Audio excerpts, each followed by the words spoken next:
দেশ জুড়ে বয়ে যাওয়া তীব্র দাবদাহের পর স্বস্তির বার্তা নিয়ে এসেছে বৃষ্টি। দেশের বিভিন্ন অঞ্চলে হালকা বৃষ্টিপাতের প্রভাবে তাপমাত্রা কমেছে অনেকটাই।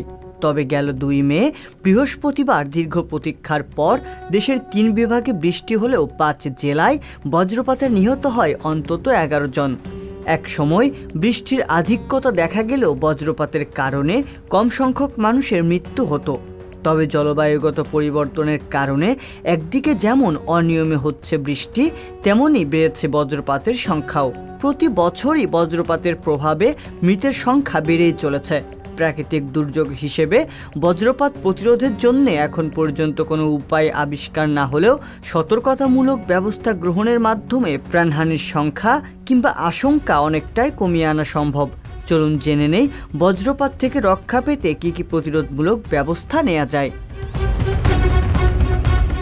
আকাশে ঘন কালো মেঘের উপস্থিতি দেখলেই সতর্ক হয়ে যান।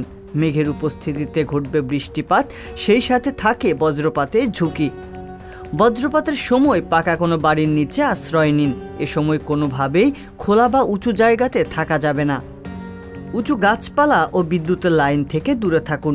উঁচু গাছপালা বা বিদ্যুতের লাইনের খুঁটিতে বজ্রপাতের সম্ভাবনা থাকে অনেকটাই বেশি।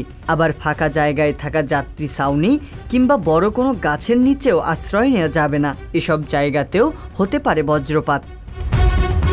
ধাতব বস্তু এড়িয়ে চলুন। বজ্রপাত ও ঝড়ের সময় বাড়ির ধাতব কল, সিঁড়ির রেলিং, পাইপ ইত্যাদি স্পর্শ করবেন না। এমনকি গ্রাউন্ড লাইন, টেলিফোনও স্পর্শ করবেন না। বজ্রপাতের সময় এগুলোর সংস্পর্শে এসে অনেকেই আহত হন। বজ্রপাতের সময় রাস্তায় গাড়িতে থাকলে যত দ্রুত সম্ভব বাড়িতে ফেরার চেষ্টা করুন। যদি প্রচণ্ড বজ্রপাত ও বৃষ্টির সম্মুখীন হন তবে গাড়ি কোনো পাকা ছাউনির নিচে নিয়ে যান। এ সময় গাড়ির কাছে হাত দেওয়া বিপজ্জনক হতে পারে। বজ্রপাতের সময় বিদ্যুৎ চালিত কোনো যন্ত্রপাতি স্পর্শ করা থেকে বিরত থাকুন। টিভি, ফ্রিজ ইত্যাদি বন্ধ করা থাকলেও ধরবেন না। বজ্রপাতের আভাস পেলে আগে এগুলোর প্লাগ সম্পূর্ণ বিচ্ছিন্ন করুন। অব্যবহৃত যন্ত্রপাতির প্লাগ আগেই খুলে রাখুন। ঝড় বৃষ্টির সময় রাস্তায় পানি জমা আশ্চর্য নয়, তবে বজ্রপাত অব্যাহত থাকলে সে সময় রাস্তায় বের না হওয়াই মঙ্গল। একে তো বিদ্যুতের তার ছিঁড়ে দুর্ঘটনার সম্ভাবনা থাকে, উপরন্তু কাছাকাছি কোথাও বাজ পড়লে বিদ্যুৎ স্পৃষ্ট হওয়ার সম্ভাবনাও থেকে যায়।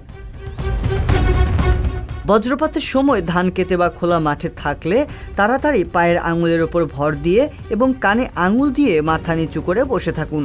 বজ্রপাতের সময় ধাতব হাতলযুক্ত ছাতা ব্যবহার করবেন না। জরুরি প্রয়োজনে প্লাস্টিক বা কাঠের হাতলযুক্ত ছাতা ব্যবহার করতে পারেন। বজ্রপাতের সময় রাস্তায় চলাচলের সময় আশেপাশে খেয়াল রাখুন। যেদিকে বজ্রপাতের সম্ভাবনা বেশি সেদিক বর্জন করুন। বজ্রপাতে কেউ আহত হলে বৈদ্যুতিক শকে আহতদের মতো করে চিকিৎসা করতে হবে। প্রয়োজনে তাকে দ্রুত হাসপাতালে নিয়ে যাওয়ার চেষ্টা করুন। রিয়াজুল ইসলাম, সংবাদ প্রকাশ। সংবাদ, ফিচার ও অনুষ্ঠানের জন্য ভিজিট করুন সংবাদ প্রকাশের ওয়েবসাইট এবং যুক্ত থাকুন ফেসবুক পেজ ও ইউটিউব চ্যানেলের সঙ্গে।